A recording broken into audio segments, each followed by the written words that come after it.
Do not buy this, guys. Oh. Look at this. Pangit talaga itong mga spiral na hose, no? O, tingnan mo. Leak na yan. Bago lang to eh. Pinili ko pa yung ano. Malaysia yata to. Sharp brand.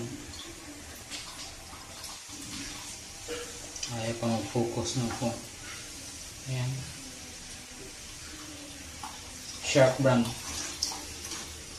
Mahalin to eh. Mahalin. May ano siya, pagka-pricey kumpara dun sa mga Shopee lang. Na tag 200.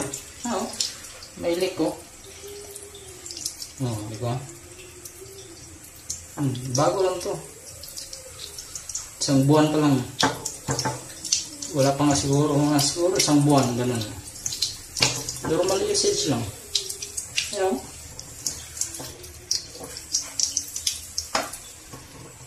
Hindi talaga recommended itong mga ganitong spiral hose. Parang ang nipis siguro ng ano niya, mga insulator sa loob. Diyan yung bali nyo. So ngayon papalitan ko siya. May in-order na ako sa Shopee. Ayan. May leak pa siya. So pangit itong mamahalin siya. Tapos ayan, biglang nahuhulog kasi matigas yung hose niya. Tapos parang nakakasira ng pipe kasi magbigat.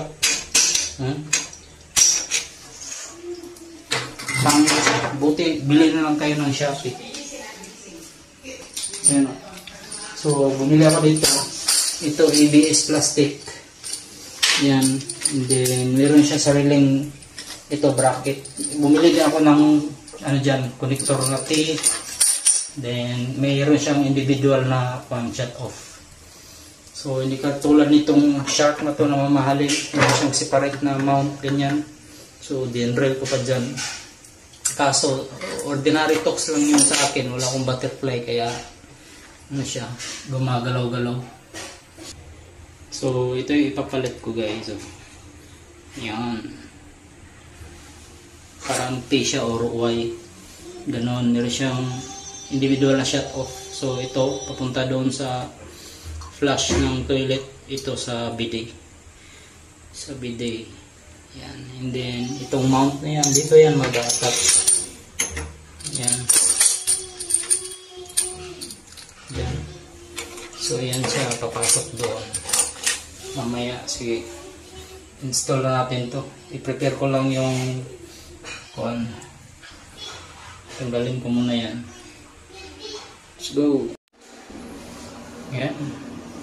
Tapos na natin i-replace. Pwede pala siya i-control yung yung lakas nyo.